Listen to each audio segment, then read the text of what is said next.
Okay, Jessica, big win, 1-0. Just give me your initial takeaways. I think there are a lot of takeaways. One, the atmosphere, the crowd, everything that was going on was amazing, was inspiring. That was our halftime talk.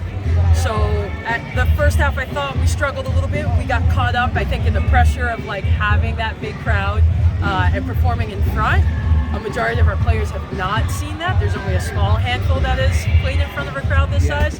And so when we went into the second half, that was a big part of it. There wasn't any major changes. It was just a matter of, let's perform for the crowd. We need to work a little bit harder. How do we win our 50-50 balls? And that will start to carry us. And then we put in some of our younger players, and we saw that carry us in the second half.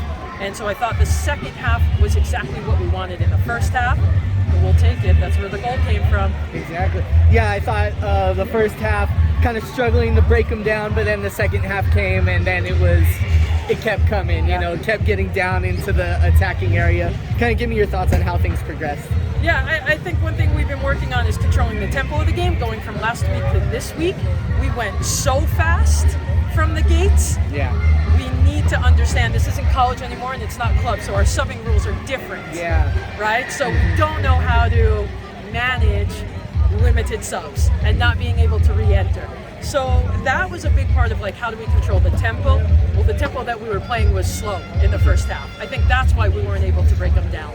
And then as we started to gain that in the second half, we started to be a little bit more dynamic, right? And finding space and then pressing together was a big halftime part. So I'm really pleased with the second half, but it was a keep it simple, but let's perform for the crowd. They're here to watch you, like, dig a little bit more.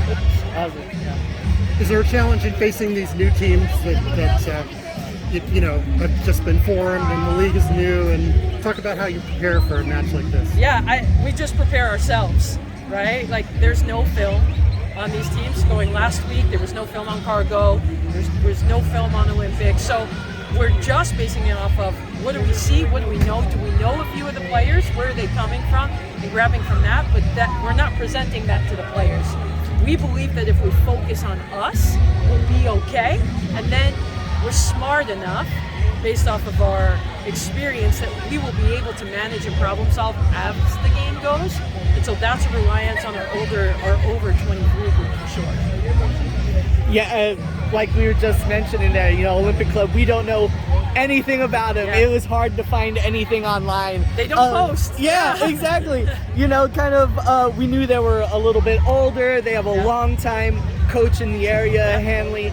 Describe Olympic Club for us, what you knew about them and what you learned about them. Honestly, right, from playing in the local league, right, Golden Gate Soccer League, knowing that they came from there, and some of the connections that our players have from like playing in that league or friends, right? So we didn't know the roster until we really showed up, right? But we knew a couple of the players that were with us for a bit or from the college realm. So it was really finding out what they actually look like now versus maybe who they were in college was a big part of like, okay, well, how do we go after this, or what are the strengths and weaknesses without knowing anything? It was pretty fast on the sidelines of what we could do. Are there some takeaways of things that you want to work on based on the defending piece again? So we've been working on the defending and finding double moments and like hard and transitioning quickly. That still for us needs to be a part of it. As we get into it, it's a big part of our principles of play, and we start filtering in our college players who start coming in this week. We saw one or two more college players that have joined us this week, but the filtration of the college players will start coming in, so our training group gets stronger and bigger, but we rely on our basic principles that will carry us through the game. Everything else is up to the individual.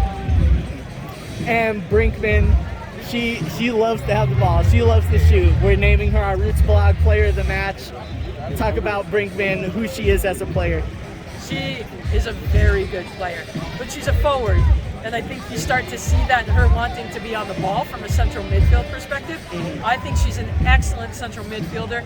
We have to learn and teach her about spacing and like when to go and when to pull away. It's not her natural position, but you see the talent and you see the thought process and you see her ability to attack and her toughness, which is why I value her in that spot. So she'll be playing there for a little bit more. Yeah, I mean, she likes to pull up from distance, and that role kind of helps her. Yeah, there. she likes that part too. Yeah. She will always be the hero, right? She loves that role.